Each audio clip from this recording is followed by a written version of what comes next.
Welcome to the Talent Equation Podcast. If you are passionate about helping young people to unleash their potential and want to find ways to do that better, then you've come to the right place. The Talent Equation Podcast seeks to answer the important questions facing parents, coaches, and talent developers as they try to help young people become the best they can be. This is a series of unscripted, unpolished conversations between people at the razor's edge of the talent community who are prepared to share their knowledge, experiences, and challenges in an effort to help others get better faster. Listen, reflect, and don't forget to join the discussion at thetalentequation.co.uk. Enjoy the show.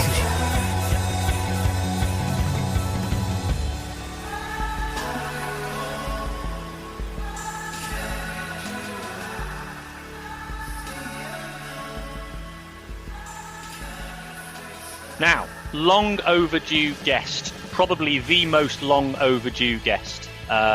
Because I have known this fine gentleman for a long time, and he is a source of wondrous insight. Ross Tucker, I am delighted to welcome you to the Talent Equation. Yeah, I'm happy to be with you. I think we've done one before, didn't we?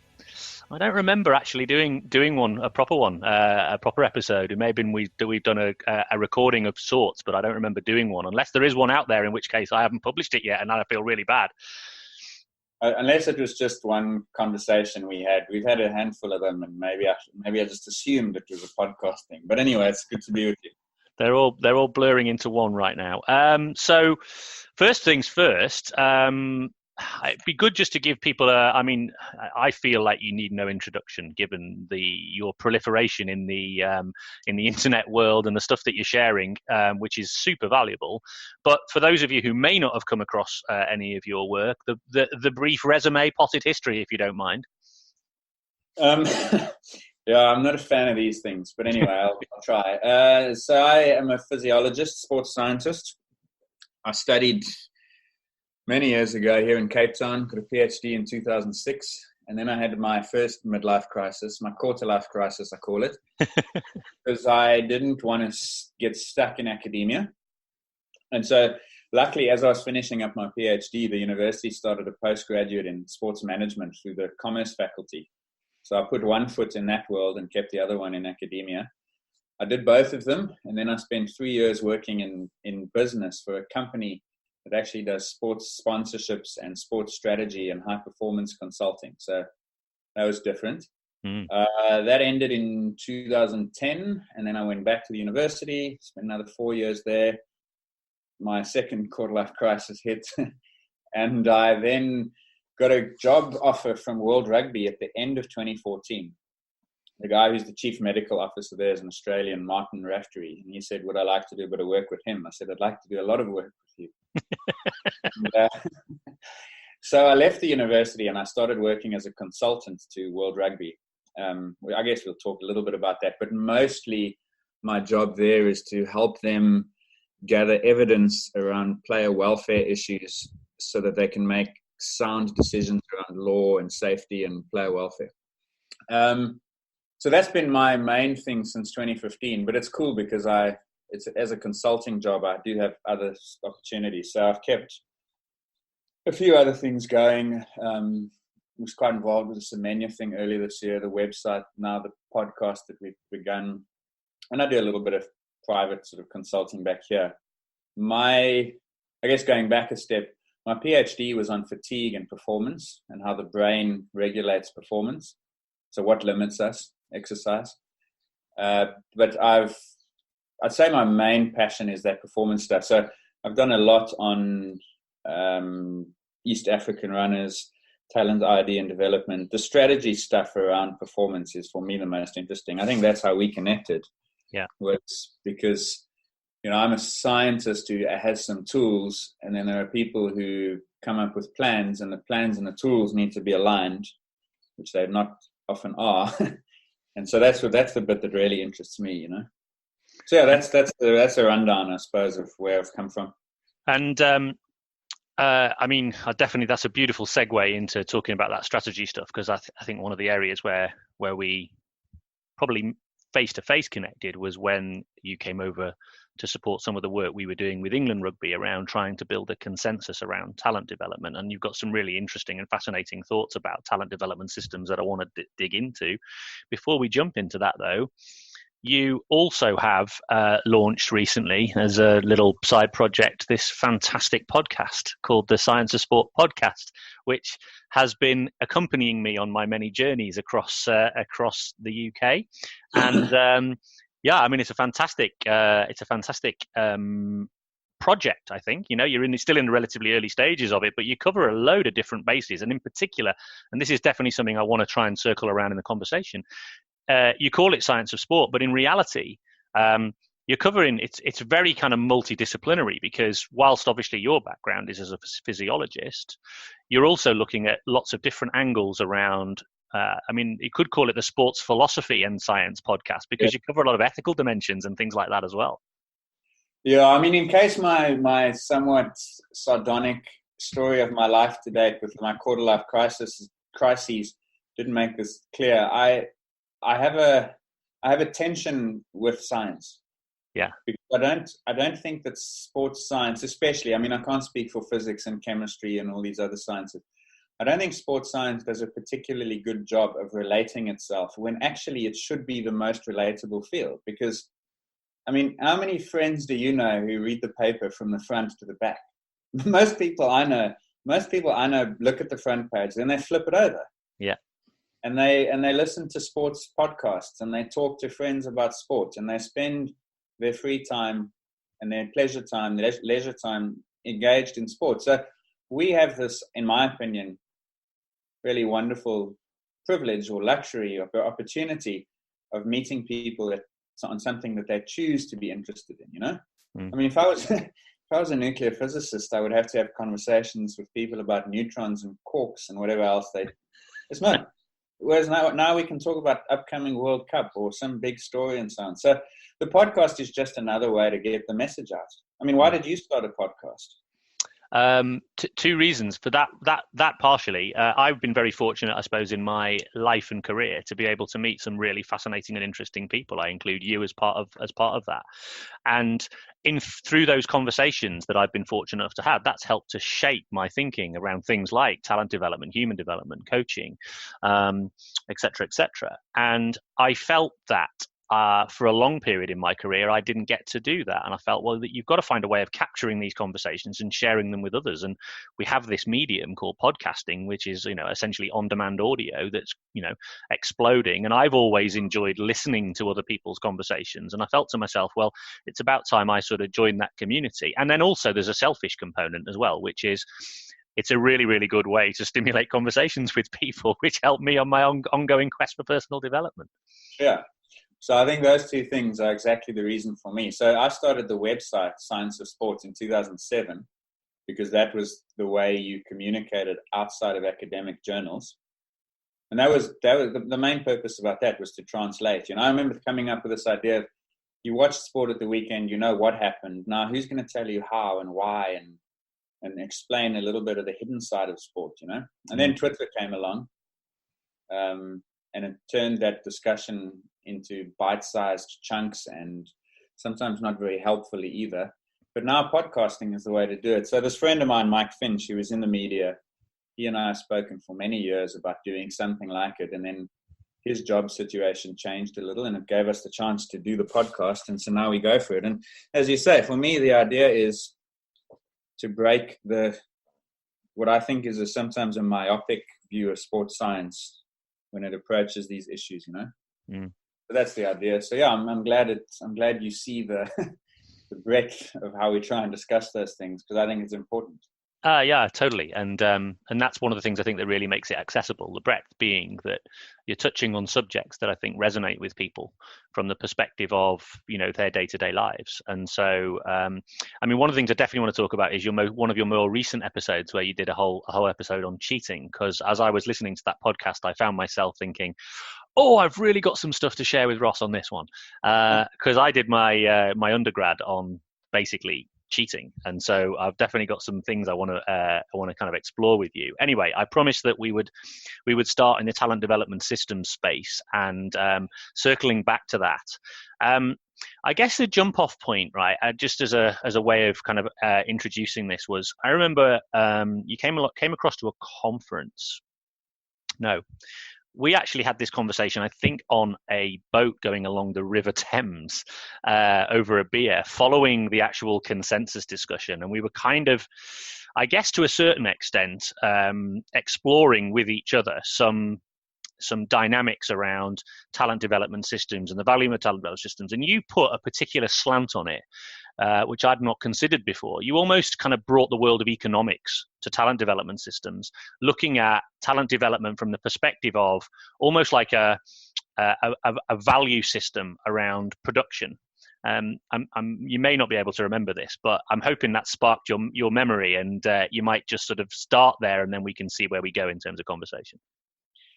Yeah, I remember the boat trip. Yeah. I remember that conference, actually, because that was one of the most stimulating conference formats I've ever been to. You were instrumental in designing it that way, weren't you? Yeah, I was part of the team, yeah.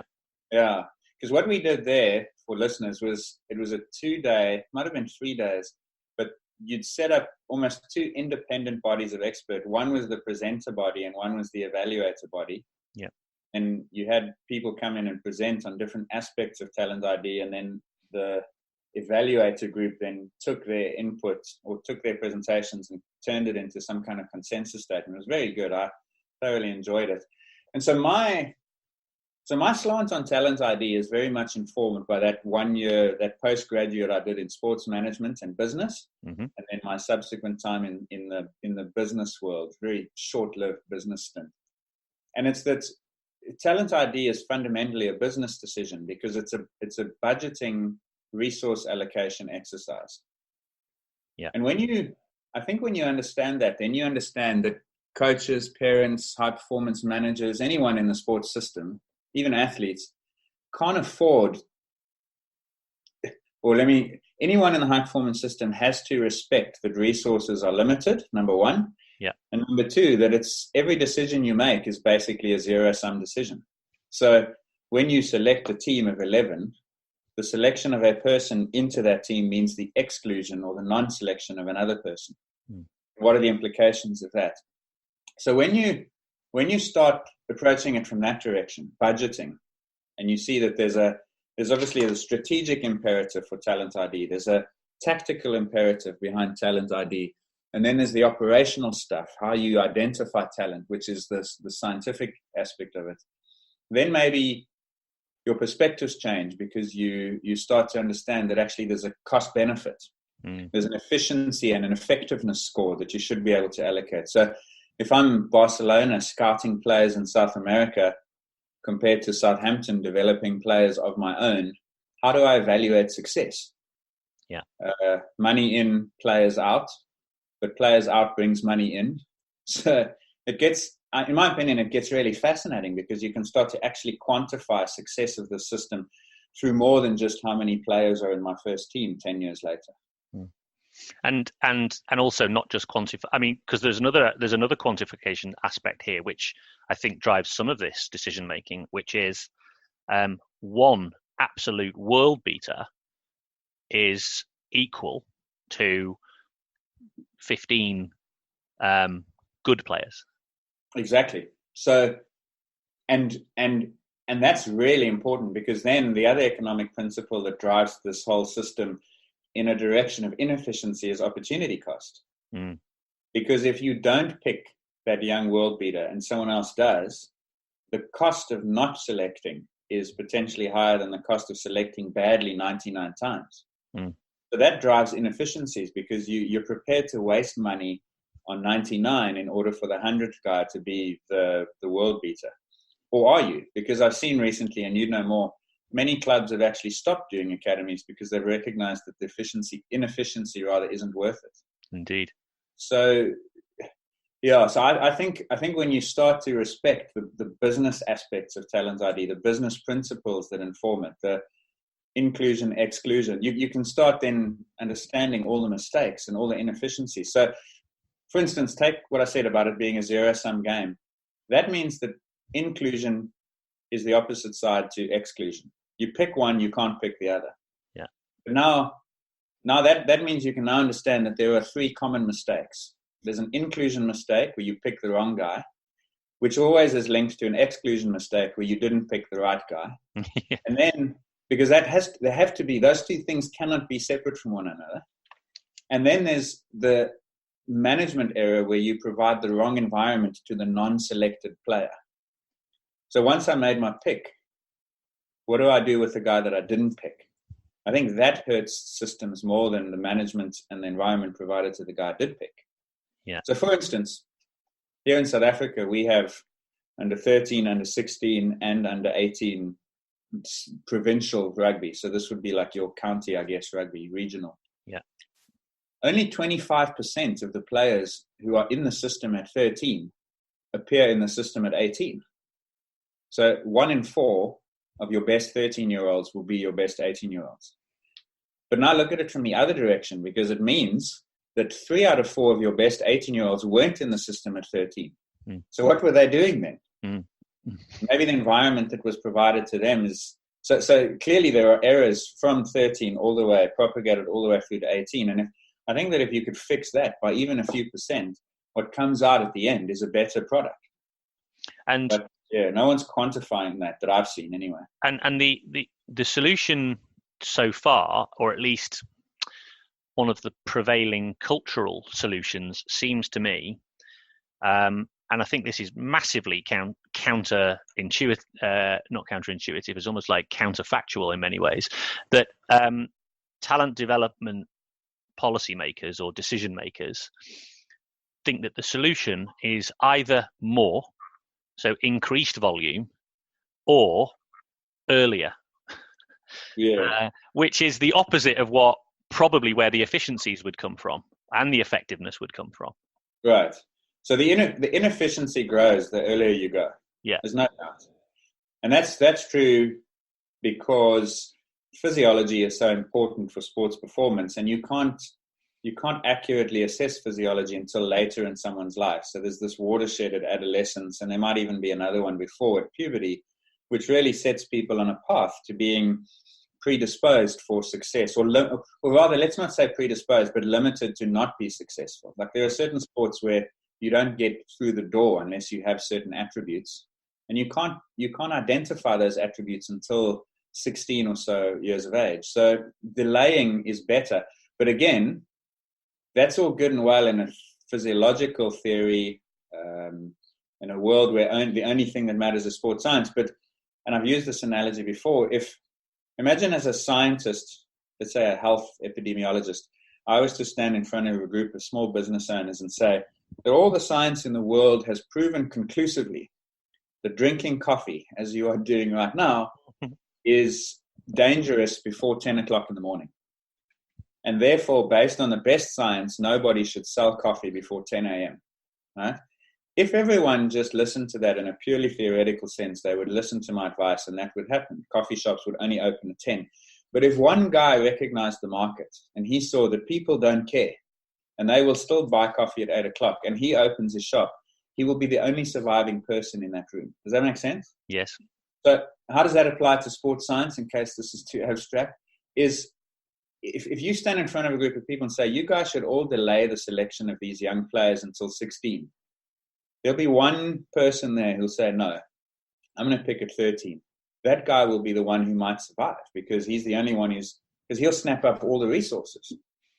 So that's why you can't just fix it, in my opinion, on the basis of theory.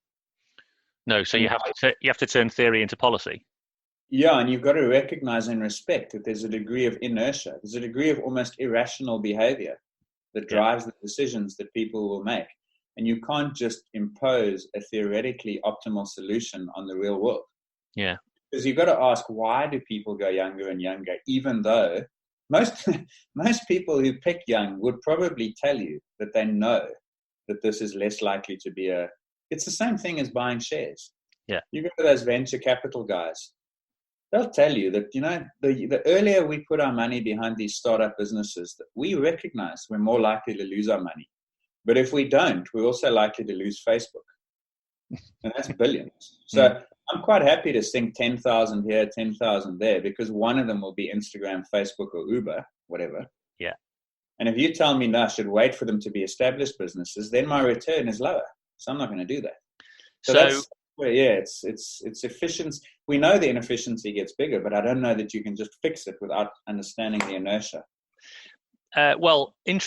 Yes. I mean, and I think that point around inertia, I wonder if it's inertia or it's more the incentive structure in what is essentially it's currently a free market, an entirely free market. And I think we're seeing in lots of parts of society that entirely free markets can sometimes, in fact, more often than not, spiral out of control into potentially catastrophic consequences. So you either get a natural correction through the catastrophic experiences, or organizations start to see the potential downsides of this and then begin to regulate the market to make the market more firstly effective. Because I mean, we're not just talking about buying shares in a company, we're actually also talking about human beings. So there's quite a strong ethical and moral dimension. I mean, I have on occasion talked about certain talent development environments and even certain policies as being morality-free zones, because I understand the argument that, I hear it all the time. If we don't do it, they will. And therefore, we can't be behind them. So you get the race to the bottom, and we start earlier and earlier. And literally just can use that term, yeah. Yeah, so you need a regulator at some stage to be able to say, in actual fact, you need a regulator at some stage to bring common sense back to the table, because people know that they're acting. I mean, Dan Ariely would have a lovely time looking at the world of sport, because you understand that the people in the system know this is wrong. They know it's irrational, but there's nothing they can do about it because the incentive structures are wrong. Yeah, it's a treadmill and it's accelerating. And if you stop moving because someone tells you that in theory you shouldn't move now, you be spat off the back and splattered against the wall. So that is exactly the problem. Now, so like I know in the English football setup, they've tried to impose some regulation. The consequence of that meeting where we had our beer on the boat was that English rugby tried to change policy to stand in the way of this this irrational inertia. That consensus did bring about a change of policy. Selection doesn't happen until 13. Yeah, so there are examples where this has actually worked, and I think it's useful and helpful.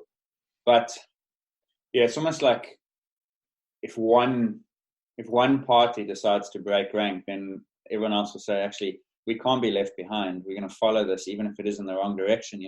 So that's where it gets reckless. And I think the absence of regulation is evident in the US system now. We had David Epstein on our podcast the other day, and he was talking about how now if you don't join these travel teams at a really young age, then you basically consign yourself to never having a chance.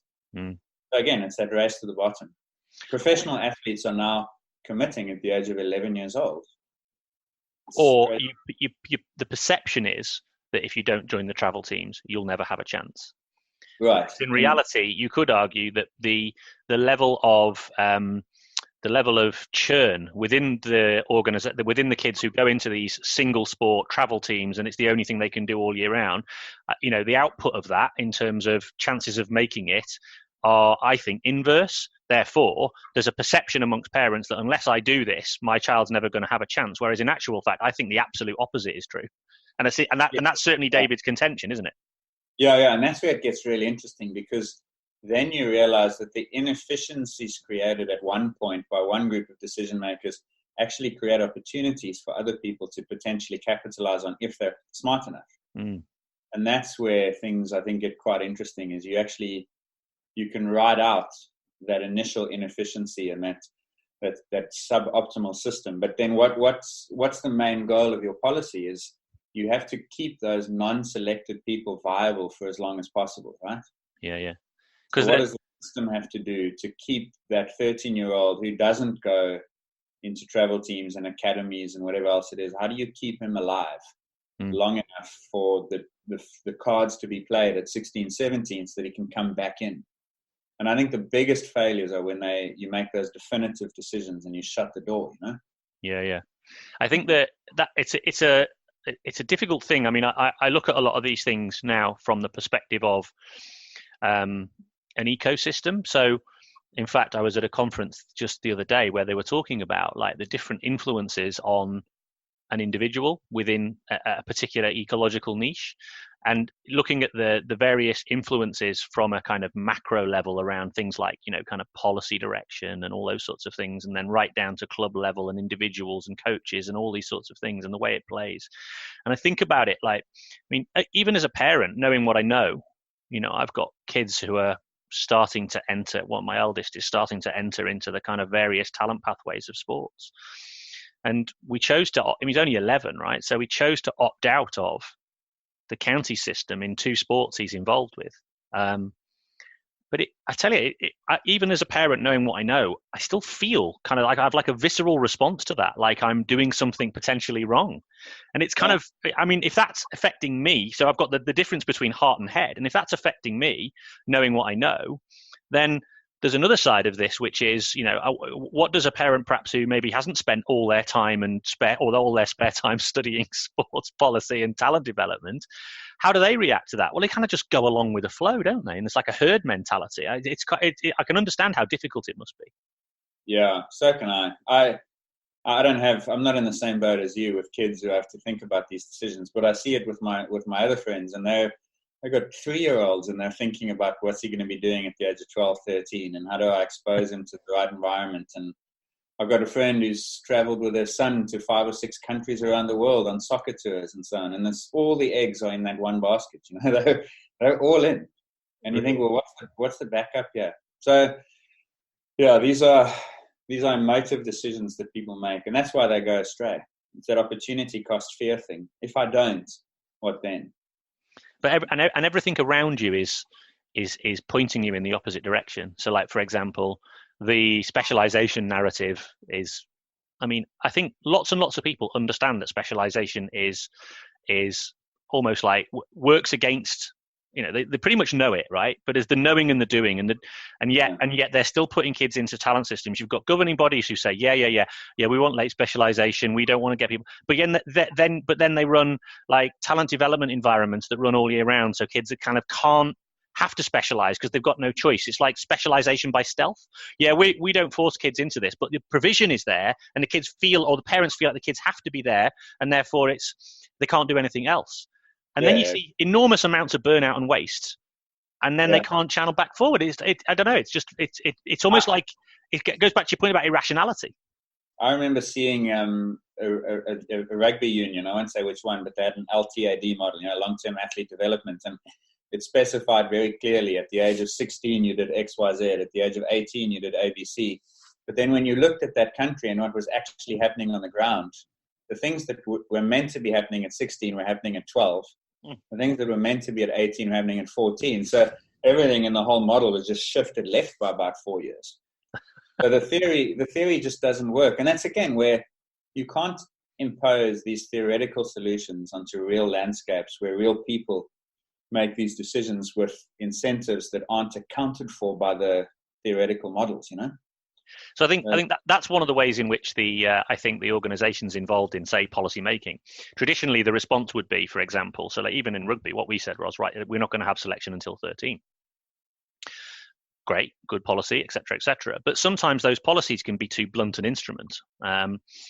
Because it doesn't take into account the complexity of an individual, say, who at 11 years old has almost reached early maturity and may be ready to engage in that pathway. I'm not saying they should, but I'm just saying, it takes away the opportunities it treats everybody as the same, whereas actual fact there are people at different stages. So then you say, well, actually, why don't we just make it, why don't we just stop it? Let's not systemize at all. Let's just leave it completely open and wait later and later and later and see what emerges. But that feels like the wrong thing to do as well, because what you're then doing is you're just leaving it to chance. And as talent development systems have become increasingly systematized, what they've then done is do what you're saying, which is say, if you're good at this age, we assume you're going to be good forever. Therefore, and that's what is often referred to as the fool's gold. Yeah. And then that then becomes self-defeating because, like you say, you make that inclusion mistake, but you double down on your inclusion mistake because you don't want to admit you made the mistake in the first place. So you keep those individuals in the system for longer, increasing the inefficiency. Those individuals get closer and closer to their goal of achieving whatever elite status they're looking for. And right at the end when the light is just there, they get told, sorry, we got it wrong. You're not good enough. And actually this kid who's never been in the system at all is good enough. In which case you can imagine, can't you, to the human being, that is the worst scenario possible. Why didn't you tell me earlier so I could have explored some other options? Yeah. And to the system, it's the worst scenario possible because you spent all your resources on the wrong individuals. Yeah, exactly. I remember, I think it was a Freakonomics podcast where they were talking about getting your failures in early, and they actually equated it to dating, as they reckon that's what it is. It's like you date someone for 7 years and then you break up with them on the eve of the wedding. That's what sports does to people. When really you should sample as many potential partners as possible and then commit. And I remember the guys from Freakonomics had analyzed, I forget the name. It's one of the popular online dating platforms in the USA. Match or something, I think it's called. Yeah. Match.com. That's found that on average, it's like takes between 4 and 6 partners before you figure out your compatibility and that sort of thing. I'm sure the same is probably true in sport, but sport doesn't allow it to happen because you have to be a 13-year-old at the start of the pathway in order to get to 16, 18 and so on. So it's that race to the bottom. And of course, it's not helped by, and this is why the reaction to the messaging is so important, because the early specialization, the 10,000 hour model and so on, is actually telling people that that's what they should know. So you spoke earlier about the tension between your head and your heart. I think there's been too many people in the last decade who've actually tried to tell people that their heads are wrong too. Yeah. Because everything in our emotive response wants to go early. Let's keep up with the Joneses. If a neighbor's doing this, we must do it, you know? Absolutely, yeah. And then all of a sudden, all these books started coming out that were actually putting that message into the cognitive realm as well as the emotional one. And that needed to be pushed back on. So I got into this area of discussing it because of what I saw, the damage being done by books and messaging around 10,000 hours and specialization, you know, to try and at least address the cognitive side and the intellectual side of the debate. Never mind the emotional desire of parents, you know. And again, people have good intentions. I think even those books did. Yeah. What's the downside of a message that practice makes you better and you should dedicate yourself to deliberate practice for a long time? What's the downside of grit? You know, at first you think, oh, that's only a good message. If more people had grit, we'd all be better off. But actually, then you realize that they do have downsides, because the implication of 10,000 hours, the implication of grit, actually pushes you away from what you should be doing. So no, don't stick with it for that long. Don't dig and dig and dig and dig a deeper hole for yourself if it's not the right hole. So at some point, look up and stop digging. But unfortunately, the messaging was just practice, just rack up the 10,000 hours, just stick with it and you'll succeed. And that's not true. So it made it much more complex, because whatever tension there was now actually aligned in the wrong direction. Oh, well, on that subject, I'm glad you brought it up, actually, because I would have been really annoyed at myself if we hadn't spoken about it. So some people like kind of point the finger at Gladwell and they go, Gladwell misinterpreted or tried to make a better story out of Erikson's original expertise research by calling it the 10,000 hour rule, which really caught on and sort of caught into the popular imagination, and that's had all these potential consequences. But you're going further. You are essentially saying that fundamentally the research is flawed and there are significant problems with it. And, you know, you've been on the record having significant like kind of back and forths about this. So I even remember, if I could dig out the link, did you not actually have a direct conversation with Erikson recorded somewhere? Yeah, the BBC had us on a debate. That's right. It was so frustrating that I ended up somewhat cheekily, because I think I've probably done what you said Gladwell does a few times myself, but somewhat cheekily, I wrote a piece the next day, and I said something about like Earth is flat, you know, or flat Earth society thinking, because it's just, for me, in that debate, it came up that there's is there a genetic predisposition for success in sports? And Erikson's argument is no, there's not. We all have the same genes, and they have to be activated by practice. And those words are written in a paper that he wrote, a review, in which he said all individuals contain the same genes within their DNA, and those dormant genes are activated by practice. Now, that's not biologically even close to accurate. So there was an argument and a debate about that. So I think that I think the research was flawed. I don't know whether you saw the replication of it recently. A group of people tried. Oh, yes. Hambrick? Sorry? Is it Hambrick who did that? Yeah, I think so. And they used a slightly better study design, having learned. And I mean, this is no, it wasn't. It was Brooke McNamara and Mega Matra. That's right. Yeah, McNamara. Yeah. Yeah, that was published on the 21st of August this year, and they found that the effect did not exist. And so the deliberate practice effect. Yeah, and they basically replicated exactly what he did with violin students entering a school of music. And they find that there's some effect of practice, but they didn't find they failed to replicate Ericsson's initial study. So make of that what you will. But I'm not as willing to put the blame all on Gladwell for popularizing the concept, because I think the deliberate practice theories positioned it as necessary and sufficient. The way my read of it is that they made it sound like practice was both necessary and sufficient. Now, the first part is not an issue. Nobody in the world would argue that practice is not necessary. If they did, why are they coaches? I mean, I jokingly have said that in the ancient Olympics, they used to compete naked without any clothing, but they had coaches.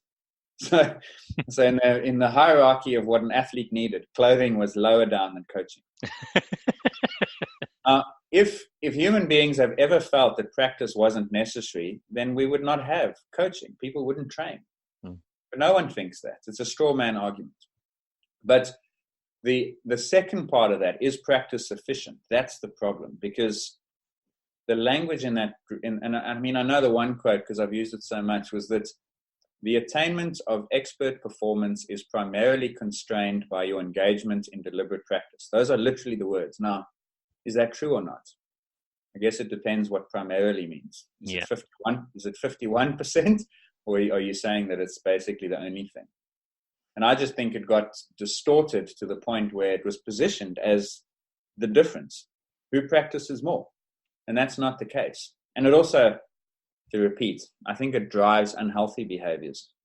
Because if your objective is to pursue practice time, then A, you compromise quality, but B, you also specialize. You have to. I've been at conferences, maybe you have, where people say, we can't let children play two sports because how will they get to 10,000 hours? Yeah. It's nuts. So, I'm not quite as willing to just put it all on Gladwell's popularization. I think that the research actually positioned it in a way that allowed him to do that. Yeah, now, I think it's the Hambrick study that I was referring to earlier on that actually, didn't it say that deliberate practice could only account for, and I can't remember the percentage, but it was certainly a lot less than 50%. And that was the, but it said it obviously it has an effect, but it's not the primary effect that Ericsson claims. Yeah, and there was a study in darts as well. Maybe that was Hambrick. I know it as the darts study. Perhaps the author was I don't think it was, but it found the same thing. And I mean, that's darts. No offense, darts, but what else is there other than repetition and practice? Yeah. But even there, the accumulation of 10,000 hours of darts play over 15 years could only account for, I don't know what it was, 25% or something of the performance difference. So then you've got to start saying, well, this paradigm of practice is clearly limited.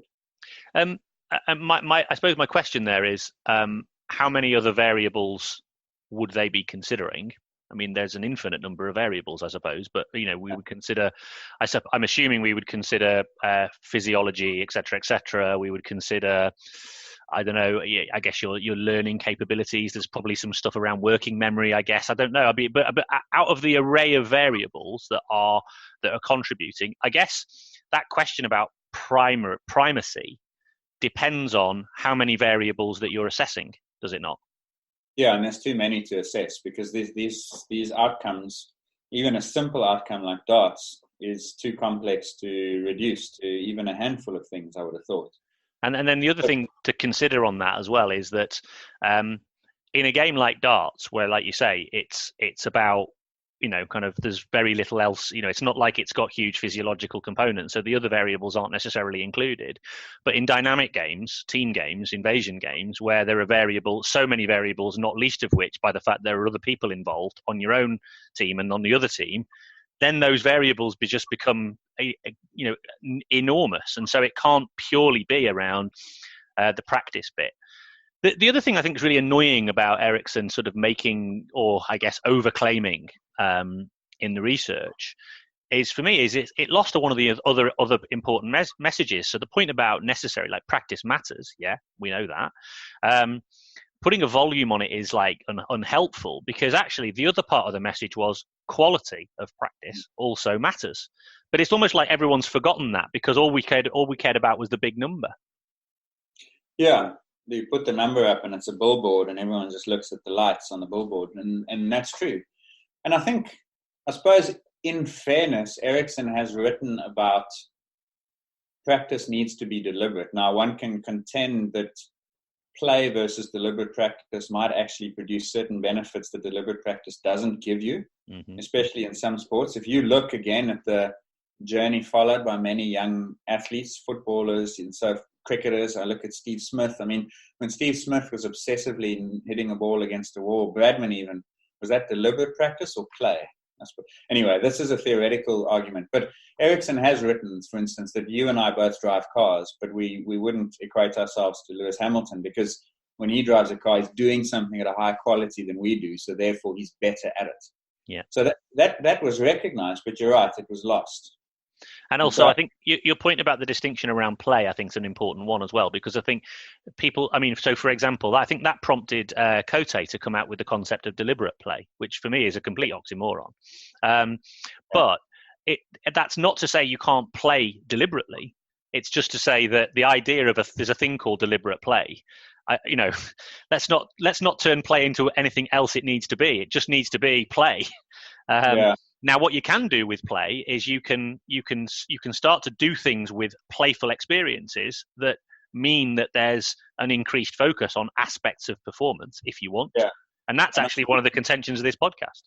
Yeah, and I've seen you've retweeted on your talent equation account quotes from like Judy Murray, where she says that you can actually have kids play in and around trees and hit the ball between the branches and so on. That would be, I guess, counted as intentional play or something. But you're right, deliberate play is like planned spontaneity. We're going to be spontaneous at 4:00 this Saturday afternoon. Forced fun. Yeah. But it is an oxymoron. But isn't that where, like, you're in this field, and I read sometimes these things, and sometimes I feel like this field imposes jargon to explain things in hindsight. Does that, what I'm getting at? I do, but go on then. Give me an example. Well, that's one such example where you see what's actually happening. Oh, like deliberate play. Yeah, and then you're trying to explain it, and you add layer upon layer of it's not overly technical jargon, but it's borrowed technical words from other fields, and then all of a sudden it makes the field quite confusing. I often read some of the threads that you post, retweets, where two guys are having an argument. And after about 5 minutes of reading the thread, my eyes are glazing over, and I can't actually even tell apart who's saying what anymore. If that's happening to you, we've got no chance. But I mean, am I being ridiculous, or is this a reasonable assertion or not? Oh, I've got no doubt it probably is, because you're talking about people who are often dealing in semantic descriptions of that's what I'm getting of activity. Yeah, and it boils down to how people describe things. I heard a great thing actually. So I don't know if you know, it's a little bit of an aside, but I don't know if you know that, like, there's been this ongoing dispute between Sam Harris and Daniel Dennett about this nature of free will, because Sam Harris, who sort of blends neuroscience and philosophy to a certain extent, contends that there's no such thing as free will, and Dan Dennett is completely opposite. And I heard this thing that Sam Harris was saying, which I think is kind of similar, and he was basically saying that Sam Harris postulates that there is no such thing as Atlantis. Lots of people believe there's a thing called Atlantis. There's a city under the sea called Atlantis, and he's saying no, it doesn't exist. And then Dan Dennett comes along and goes, yes, it does exist, but actually he's not talking about Atlantis. He's talking about Sicily, and they're talking about different things. So he says, no, you're wrong, right? Atlantis definitely exists. No, you're talking about Sicily. So we end up talking about different things and arguing that they are the same, and then that's where things start spiraling out of control. Often, I think we're talking about, when you're talking about human processes, like particularly like, for example, cognitive processes, one side of the argument is we're influenced by environment, and we act on what we're perceiving. The other side of the argument is no, the brain's making us do everything goes in the brain. Well, the reality is actually both things are happening. We're just explaining it slightly differently. Yeah, it's a language problem as much as anything.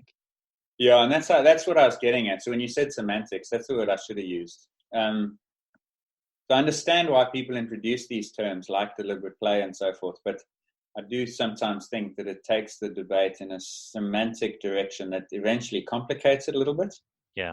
I don't think the answers are always as complex as we make them out to be. But I think that's true universally. It comes back to my tension with science. I'm sure that I've done that many times where you're debating fatigue, even what I did my PhD on.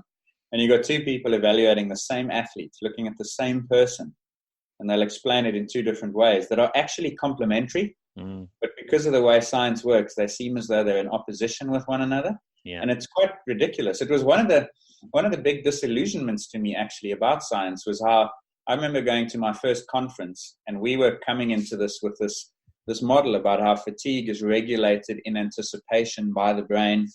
And I met all these scientists who absolutely rejected that. And I was a bit disheartened because some of the stuff they'd done, I felt supported our theory.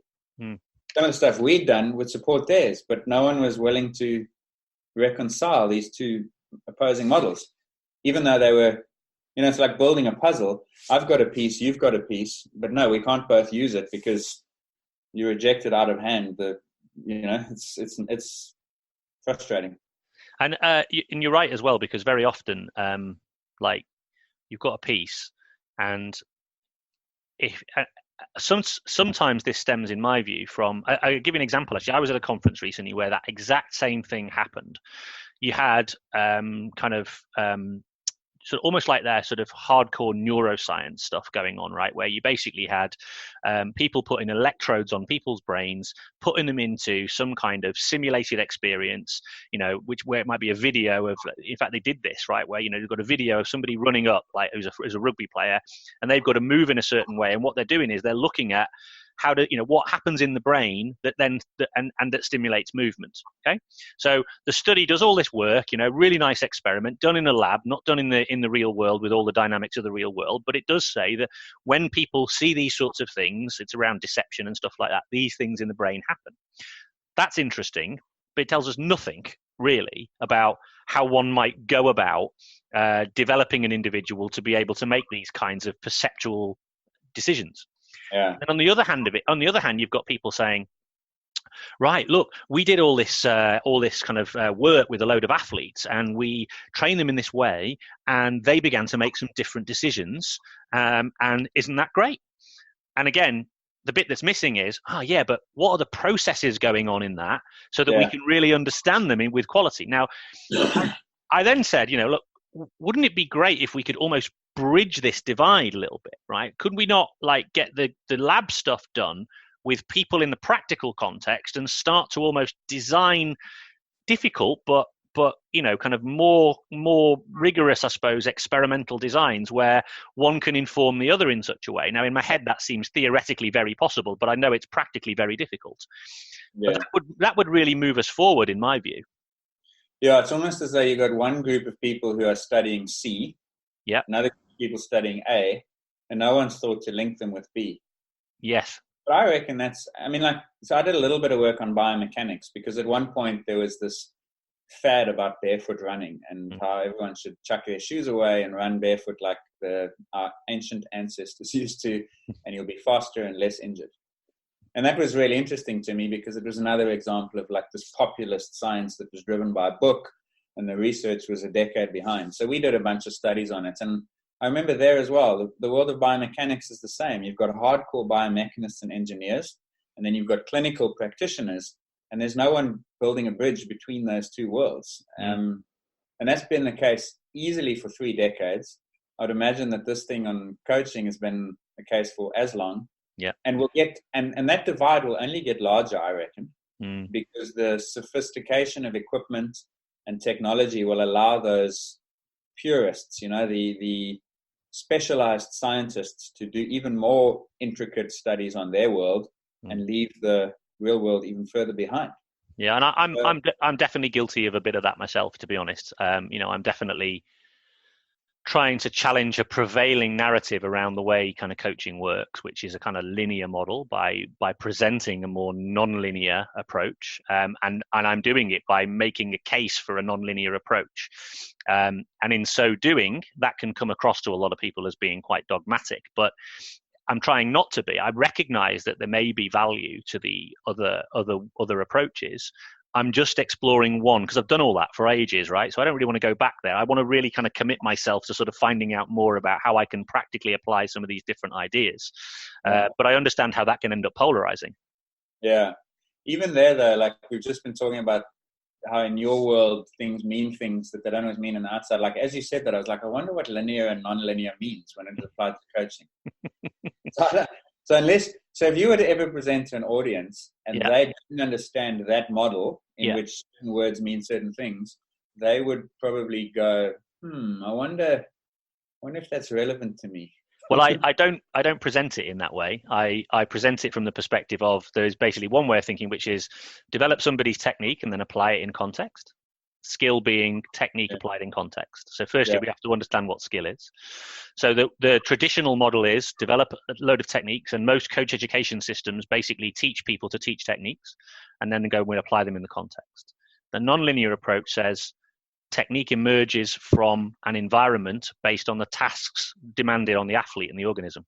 So there's this, what they call Newell's triangle, which is the individual, the task, and the environment interacting to be able to mean that action needs to be produced.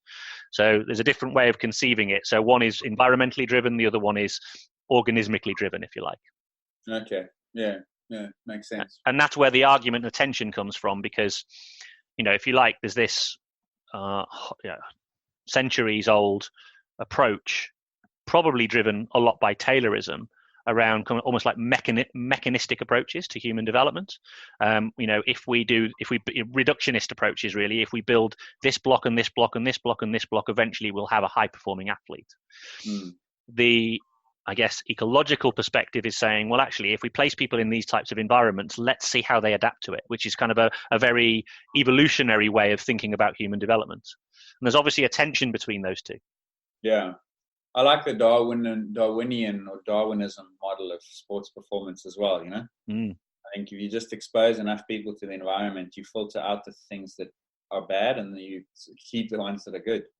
And I've often thought that as well. It's about environmental exposure and trying to create maximum exposure to certain environments. And I think that's where talent systems are trying to go, if you like, but they're always trying to systematize it and say, well, actually, by this age, player B should be here and player C should be here and all those sorts of things. And then that's just a linear curriculum, and you can't think of it like that if you want people to work in a ecological way. And they've got to work with and it's a very individualized approach as well, which is something else that's also very attractive.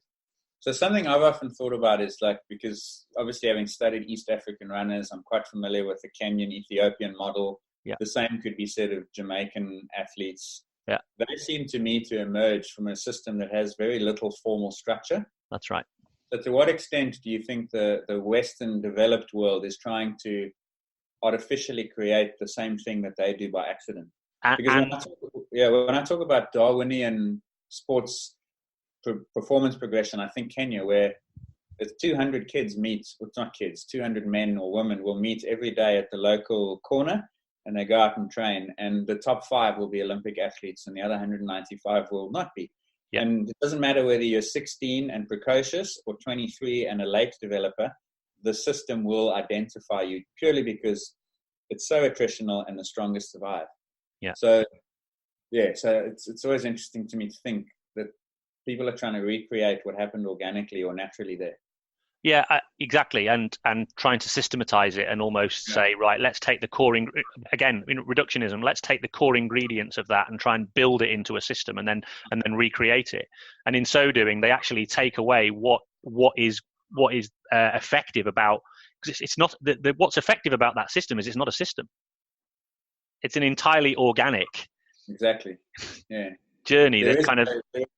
There's no selection. There's no T-junction where you go left or right, included, excluded. Everyone's viable until they're no longer viable. Yeah, exactly. But then I don't know what it was like in Brazil with football in the 1970s, 80s, maybe even earlier, 50s, you think Pele's generation.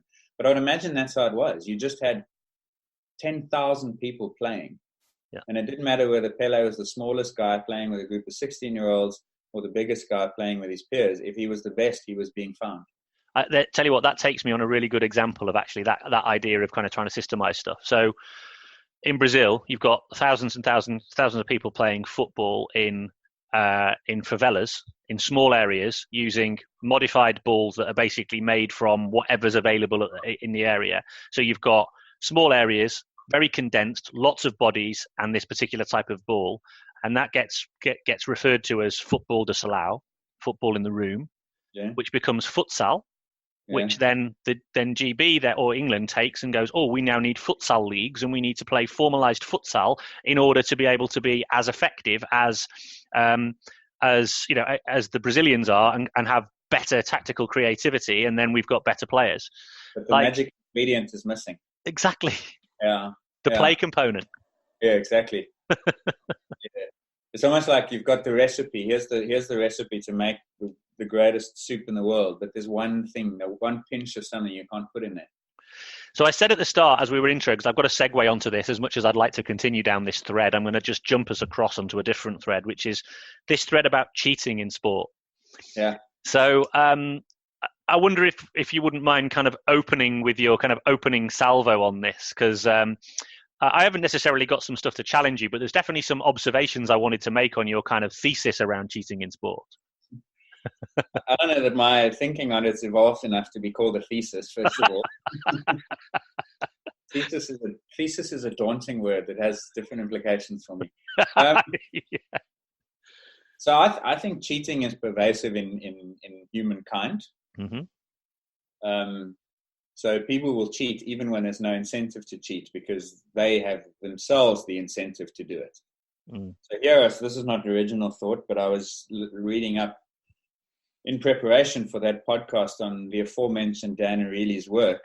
He's done a lot on why we cheat, and people will cheat a small amount wherever they can because it makes them feel better, but without making them feel too bad that they don't cheat at all. So he calls it the fudge factor.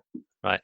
I think that in professional sport, when you add on the incentives to cheat, and you also consider the disincentives are not often large enough, then the magnitude of that cheating behavior becomes even larger. So I think that society and sport can't be divorced from one another, but that sport represents almost a manifestation of human failure, as it were, to cheat. And unless sport can impose requirements that stop that, then there'd be no basis to not cheat at all. Okay. And so, a thesis. Well, no, but listen. I totally agree, because I think again, where we converge on this is the idea that there are various layers of ecological influence that are all pulling on the individual athlete. So again, there are competitive structures which incentivize in certain ways. The minute you start to bring economics into this and you start to say the rewards for cheating or bending the rules, and I'll get you to explain a little bit about the difference you see between cheating and gamesmanship, and fraud is another word that you used. But so you're building on this idea. So there's if you start to put essentially a life-changing opportunity in front of somebody, or the maintenance of a lifestyle afforded by this contravention of whatever code there is, you can totally understand why people begin to double down on, or at least embark on a journey which is taking them beyond where they should be. So we'll bring this to life fairly shortly, I imagine, with some examples. But before we do that, can you just explain how you see the difference between, for example, cheating, fraudulent behavior, and gamesmanship, shall we say? Yeah, I'll try. So cheating can't happen in the absence of law and rule. Mm-hmm. So it's only cheating when it transgresses a clear line. So if the law says X can't be done and you do X, then you're clearly cheating. Yeah. Gamesmanship lies below the line but above the spirit. Yeah. And the spirit is a fluid thing by definition, I guess. So when I'm watching cricket or any sport and I'm seeing guys trying to bend the rules to an advantage but not break them, that's gamesmanship. And sport decides for itself where to police that line. I think it would be quite interesting to look at certain sports over the course of history and ask whether the gamesmanship has eventually resulted in movement of that line. In other words, if you bend something often enough, does it break? Yeah. But cycling for me, cycling was my main sport when I was younger, and it's the one I studied, is really interesting because it's got this code of ethics. You know, don't attack the yellow jersey when he's taking a bathroom break or if he has a mechanical. Let the other guy win if you are gaining in the big picture. Let him win the stage. So it's really ethical, but it's also been historically corrupted by cheating. So it's quite interesting to think of in that way. I think other sports are the same. I couldn't give you examples off the top of my head. But so gamesmanship is beyond the spirit, but beneath the line. Cheating is above the line. And then fraud, I would say that cheating is a type of fraud. I wouldn't make a distinction between them. Fraud for me, it was interesting when I was listening to you talk about fraud. Scale, I don't know. Well, yeah. So, for example, the Russian doping scandal, that's systematic stuff. Yeah. Where it's systematically hiding from authorities, even though presenting the Icarus, that's a fantastic insight to systematic cheating.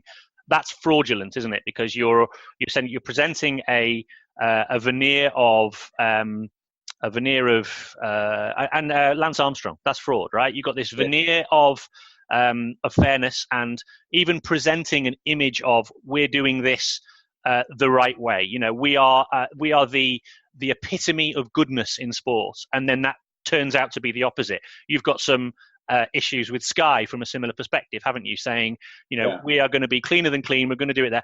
Well, okay. Well, you can't then bend the rules, even if you're saying you only bent the rules by using things like therapeutic use exemptions. Exactly. So okay. So fraud is always cheating, but cheating is not always fraud.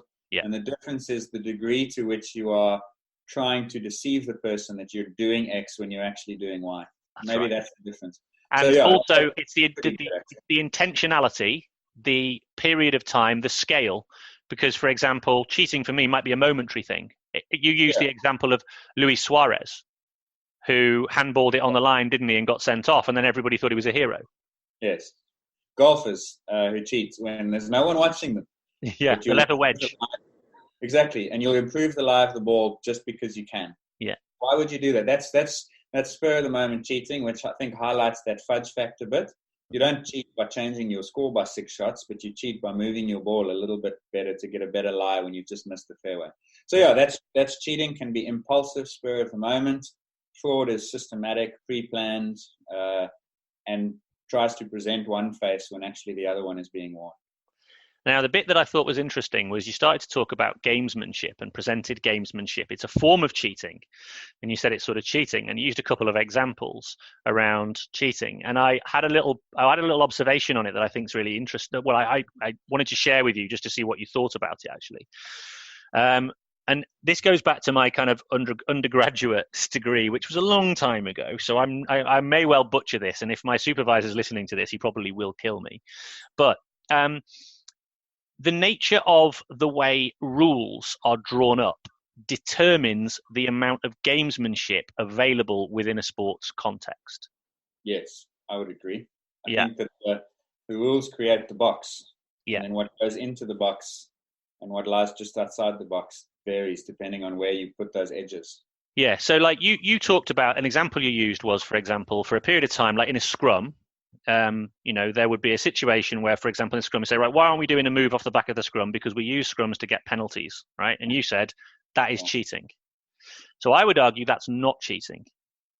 That is using the way the rules have been created to your advantage.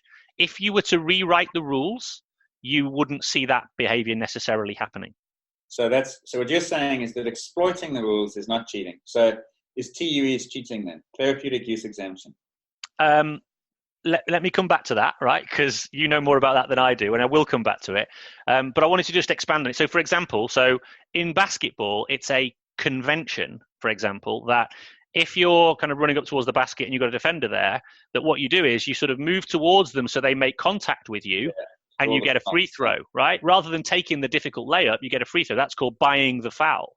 Yeah. That's a convention. And you also talked about, for example, people going to ground, in football, and in some parts of the world, that is seen as being skillful play, buying a foul in certain areas. Yeah.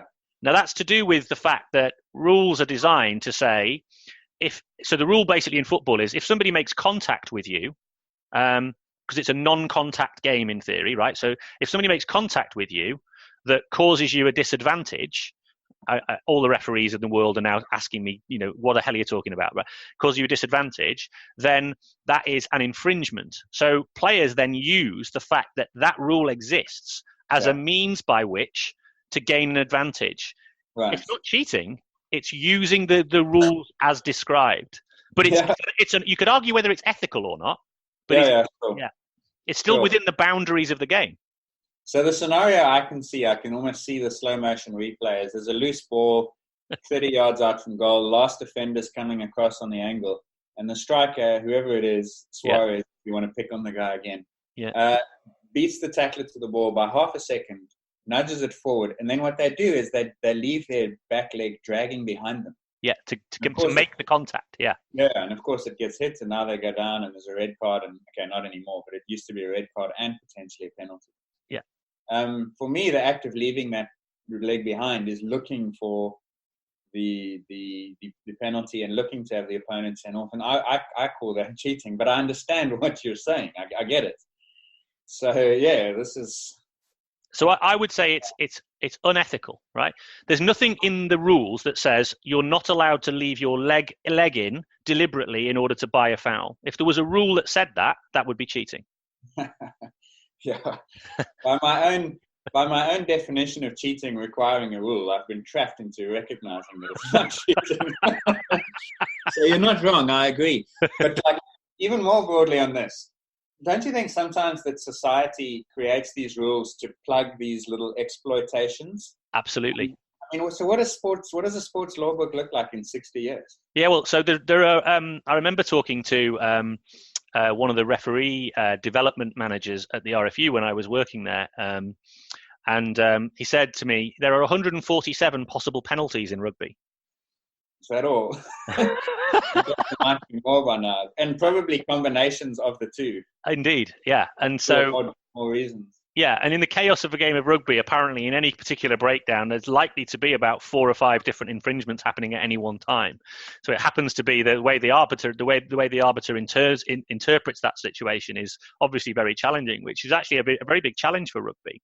Yeah, well, I mean, two examples on that quickly. A paper came out 2 months ago looking at illegal entries into breakdown situations, and the guy reckons they're not common. They happen 1 in 20 rucks, but when they do, they're only seen 7% of the time. So, in other words, 93% of the illegal entries into a ruck are not sanctioned. Yeah. So, but which sounds horrific, but when you actually realize that there are 100,000 possible situations where it happened, the actual number of these mistakes is quite low. So, relatively, it's a major issue, but in absolute terms, it's not. And then the other example of exploiting the rules was, it came out recently, and World Rugby actually changed the law on this, is they discovered, thanks to some players reporting their concerns, that when the scrum was going down into the crouch and the bind set, the hookers were actually preloading the top of their heads. I don't know if you saw this. No, I didn't. So the two opposing hookers were putting their heads on the other player's shoulder and then the locks and the flanks from behind were pushing. So they were effectively preloading before the set call. Right. To try and find a small advantage. The problem with that, not to get technical, is that when you preload in that direction, it's called axial loading, and it's extremely risky. Right. You never adapt to it, so it only causes degeneration in your spine, in the vertebra.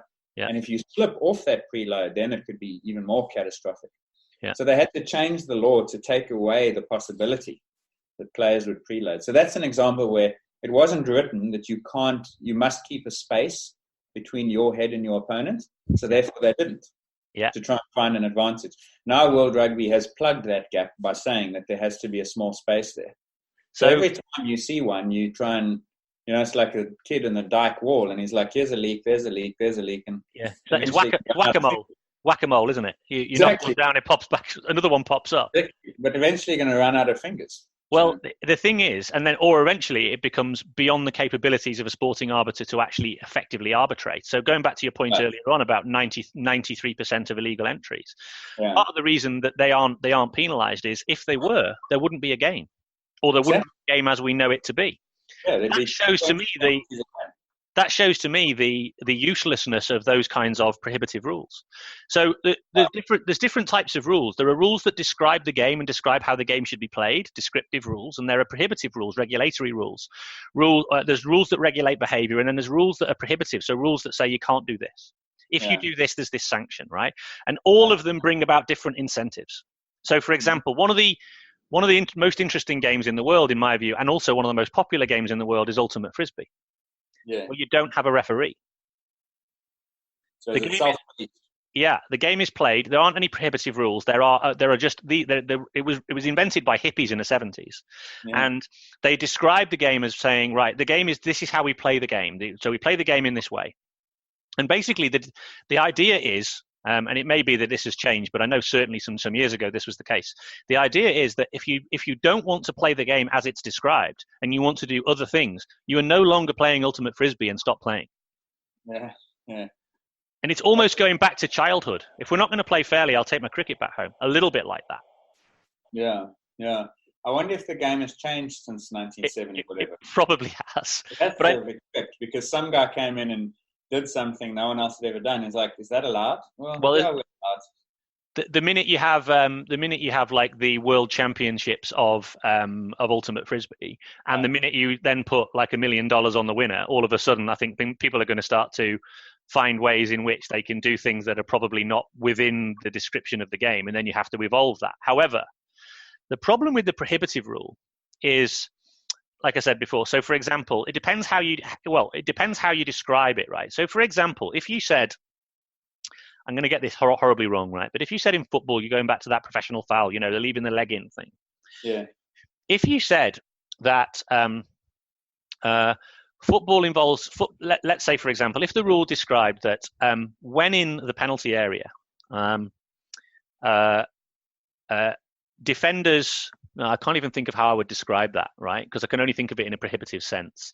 Let me work it the other way around. So prohibitively it says, right, if an individual is fouled in the area whilst potentially going through on goal, the defender will get a red card and there'll be a penalty. Now, in a game like football where goals are very hard to come by, a penalty is really valuable, and sending somebody off is equally valuable. This is like a double whammy, right?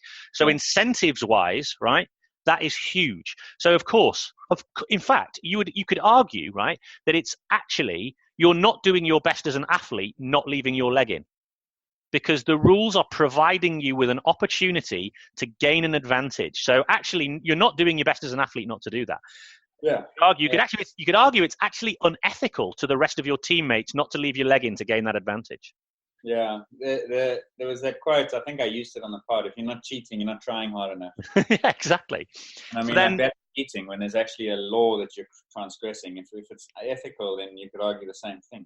But now, if you then brought in the on the whack-a-mole thing, you brought in an equally prohibitive to say, right, we've brought in that rule to stop defenders transgressing unfairly. That's the reason they've done it. Defenders were using kind of brutal tactics in order to stop people from getting on goal, and they wanted to create a game. But if you therefore said, right, in order to rebalance this, if the sporting arbiter feels that you did so you deliberately engineered the foul in such a way, you will be sent off. It's not sent off, you get a yellow card, right? You will be sent off, right? And also the opponents will be offered a penalty at the other end. And it's never going to happen, right? It's never going to happen. But just imagine if it did. Yeah. It would stop the activity happening instantaneously. Oh, yes. But they're unprepared to do that. Right. So as long as they're unprepared to counteract a prohibitive rule with another one that's equally, it's the imbalance in the prohibitiveness that creates the activity. Yeah. Yeah. So you create unethical acts by not having enough rules. In some respects. So then rules would be disastrous. So here's the ethical dilemma for the coach. Given that the game has been designed in this way, and given that these advantages are created, there's an affordance, if you like, created by an individual, an opportunity for action created by a rule, should I, as the coach, help my athletes to exploit that affordance or not? Is that ethical behavior or unethical behavior? At the moment, it's considered unethical. Yeah, but your position determines your perspective. So the supporter doesn't mind. That's why the supporters hate the guy when he's playing for the opponent. But if he changes clubs, he's a superhero because it's your position. Yeah, determines what you consider to be allowable. Yeah, so like Diego Maradona is treated as is like the epitome of evil for England, but in Argentina he's a hero. Yeah, one guy's dirty players, another one's driven guy. Yeah, exactly. Like he's dirty. Now he's on my team. He's just win at all costs. What a fighter! That's the spirit we need in our team. So my view is, for example, how you gain an advantage in a game comes in loads of different ways, and unless the rule makers design the rules in such a way as to say not only are these the way this is the way the game should be played, but this is the way the players should behave. And if the transgression of those comes with certain consequences, that's the bit that's missing. Is almost like the code of behavior that should go alongside the prohibitive rules. Yeah, but how do you ensure compliance to a code of behavior? Well, by at least by illustrating it, it gives the arbiter something as a reference point. Yeah. It's the bit that's kind of missing a little bit. We keep plugging the gaps with increasingly prohibitive rules. I mean, and you've come across this, and I think it'd be worth talking about this, and I know you're a little bit limited on time, so it may well be this will be a follow-up conversation, but the stuff you've been doing around making the game safer by reducing tackle height, and the response people have had to that, it's been quite interesting. Yeah, so that's been my big project with World Rugby was, the rugby went from 2011 to not even having a concussion protocol. So the situation that's been in the news at the time of this recording anyway, with Anthony Joshua, his trainer, saying he knew he was concussed, but he didn't take him out. That was rugby 8 years ago. Yeah. And then they fixed that gap by having protocols and getting temporary substitutions. But in 2015, the question that we had to address was how do you prevent them from happening in the first place? Prevention being better than cure. And so we did this fairly, I think, extensive study to identify risk factors. And of the 6 or 7 risk factors, speed, type of tackle, direction, acceleration of the players, the 2 that were deemed by the expert coaches and players to be the ones that we could change most easily, not easily, but most easily, were height of the tackle and the body position of the tackler. And so then we say, well, how do you change behavior? You use the rules, So that's where phase 1 was, let's apply the current sanction more strictly. Phase 2 was, let's look at giving warnings for technique. So it's not punishment like on the field, penalty, yellow card, but it's post-match sanctions and so on. So we've tried to throw all these different disincentives at getting players to go lower. And overall, I think the message has been successfully heard, but the behavior has not necessarily followed it. It's too early to say that, though, so I'm speculating.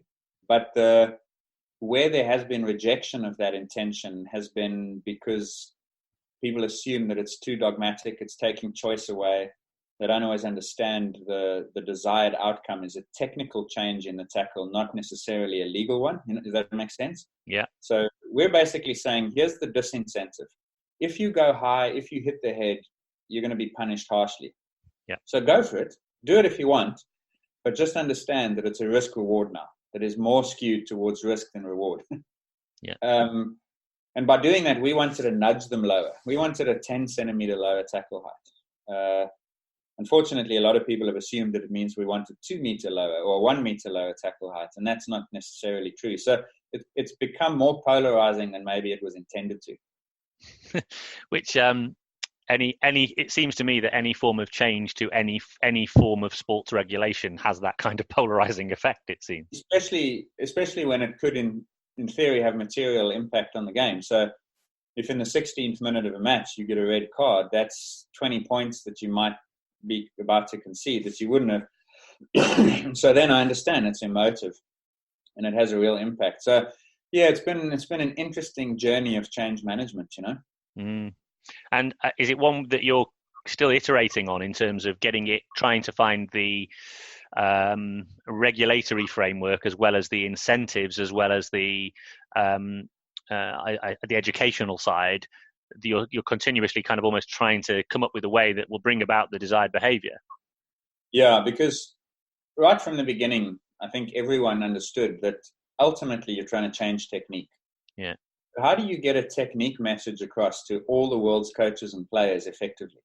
Yeah. It's very difficult to run an educational campaign to change behavior. I don't know that it actually has ever been shown to work in anything. I mean, even the smoking kills campaigns that were on cigarettes. I wonder, it'd be fascinating to know how much effect did those warnings have on boxes and advertisements compared to actually just making it illegal to smoke in social shared spaces. Well, behavior change specialists would talk about the fact that you don't just do one, for example. You have to do the whole gamut, right? So just in its simplest sense, you know, behavior change tactics, you've got nudge, you've got hug, nudge,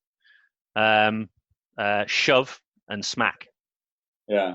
In its broadest sense. And I quite like that framework as to a way of thinking about it. So, you know, but I think what we tend to go for is the smack first. And that's where you get that kind of visceral resistance, because people are like, oh, this is nanny state. This is over the top. This is reduced. This is turning the game into something that it couldn't be. But actually, yeah, if you hug people first. So if you think about the way smoking cessation has actually been brought about is when you've got that kind of that you've got the social dynamic of people don't like it anymore. You've got the rule, the lawfulness, i.e. you're not allowed to smoke in certain spaces, so you have to go into other spaces. You make it inconvenient, right? So it's inconvenient, it's difficult, it's expensive. So the economic side. So you get all of those things in the mix, and then you see smoking cessation come down. Right. Yeah. You can't just do one or the other. So that little model, hug, nudge, shove, smack. Yeah. So the dilemma for World Rugby, and like this is a real issue, is we can't hug. I suppose we can try, but how does World Rugby hug the whole game? The most effective or the most immediate, let me put it that way rather, lever for World Rugby is law. And then the problem with that, the way you framed it there, is that we are using a smack to drive a nudge. Yeah, at least a smack or a shove, yeah. We want to use okay, maybe it's not quite a smack. Maybe some people think it is. But it's a shove action. It's a shove perceived as a smack. Yeah, with the intention of causing a nudge. Yeah. So it's complex messaging around that. So we're working with coaches to try and talk to them about what is the technique message and how do we get it out there? How do we work, especially in the community game and with young up-and-coming players? Because you're always thinking one generation along. That means the guy's 16, 17 now. How do we teach that player safer tackle techniques? What's the entry point? What is the platform? How do we deliver those messages? It's very difficult. Whereas law change delivers that message almost immediately. So you can see why, hopefully, listeners can see why that would have been the approach followed. So to answer your question, though, it is ongoing. And when this World Cup is finished, we would have finished a cycle. So we'll have to go back and say, right, has behavior changed since we introduced these policies? So that's 2017 onwards. Can we compare that to 2015, 16? Can we see any difference in behavior? Maybe it's not changing anything. Maybe the frequency of the shove is not large enough, even though people think it's too frequent. This is constantly being looked at. I think all sports policymakers find themselves in this challenging situation, and so it's not lost on me how difficult it is. I just think that often, you know, if you were to simplify it as almost like a hearts and minds conversation, I think often the regulatory side, and I found this with my own time working in rugby, it's almost like there's a move towards regulation in certain areas that could have been done through an educational model. The problem you've got is the hug model. It takes longer, right? So you don't get that instant response that you need because of the particular. And sometimes there's a need on a governing body to act for the safety of the individual participants, and therefore they must regulate. It's unethical not to. But in other cases, it might be that they could actually do this through more of an educational campaigning approach, where there's almost like a voluntary adoption of this because it's seen as being the best thing for the players, and it's like a drink aware campaign or things like that. But it takes longer, and all the benefit is that it's stickier. It stays, but it takes longer. Yeah. And it's also being perceived, I suppose it would be perceived to be softer and not acting when you could act. And not that acting for the sake of perception is a good rationale for acting, but it is a real rationale for acting. So the sport is under pressure because it's being criticized and there are these concussions and they have to do something about them. So World Rugby is trying, I think, to do the best thing that it can with the evidence. And the education, the line we've taken is, this is going to be 1, 2, maybe even 3 generations. And the messaging, every time there's now a high tackle, yellow or red card, the messaging gets sent. And so in theory, the educational aspect is linked to the sanction aspect. We're trying other methods where we issue this post-match warning. So having identified what's illegal in the law book, we've also identified what's high risk. So it's not illegal, but it's risky. Yeah. So can we give post-match soft warnings for that? That's called the technique warning system that the sport is now trying to introduce as a way to.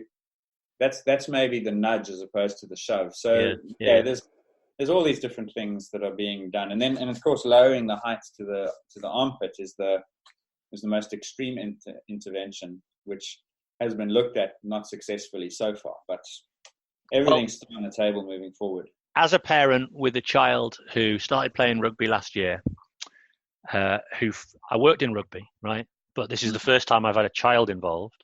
Yeah. And I have to say, the game terrifies me, right? Because every week I see kids who are injured in collisions. Yeah. And so all I'll say to you is, and I'm conscious of your time and you've been very generous with it so far, is that I think the messages that are happening in World Rugby around player welfare and the fact that it makes headlines, whether they be negative or positive headlines, is a good thing because it says the sport really takes the safety of players very importantly. And as a result, if that can start to trickle down, and it is trickling down to the grassroots where kids are playing. My little boy had an impact, just an accidental impact with another player's head whilst in a tackle. He tripped over and hit him, and he was dizzy. And I said to him, and afterwards he said, "Oh, I think I was a bit concussed." I was like, my went, oh my God, a little bit of like, oh, horror, because I know all about this stuff, and he said, "Yeah, I was a bit dizzy, so I just sat out." I said, "Did the coaches tell you to sit out?" He said, "Well, one of them said, 'Why are you sitting out?' And he said, 'Because I feel a bit dizzy.' He said, 'Okay, yeah, definitely stay out then.'" Yeah. And I'm having to now stop him from going back because he had a little bit of a headache the next day.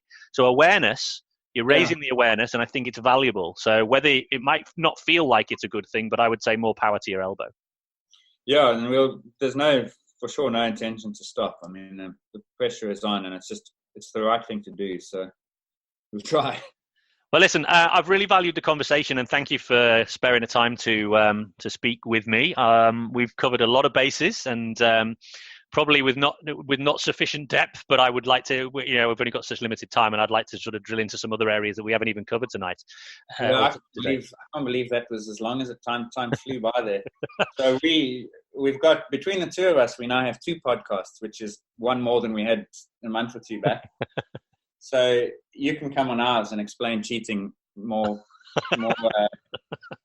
rigidly than I managed. But yeah, thanks. This has been fun, and I hope that we can do it again on yours and on mine. That'd be great. Where can people find you? I mean, like I said, you're out there. You're very prolific. It won't be difficult. But what's the best way for them to find out about more of your work? And if they've got questions, I know you're pretty generous with responding. Yeah. So the most frequent line of communication is Twitter. So that's @ScienceOfSport, where you can find me. And then I have the website, which is called The Science of Sports, so sportsscientists.com. And then the podcast is called The Real Science of Sport, which we named because there was already a Science of Sport, so we had to do something different. The Real Science of Sport. Yeah, that's the first thing we could think of. It was sort of tongue-in-cheek. But between the podcast, the website, and then, as I say, most frequently Twitter, people are more than welcome to follow and join the conversation. Well, I really appreciate you chatting with me today, Ross. Thanks a lot. Yeah, thanks a lot. I appreciate it.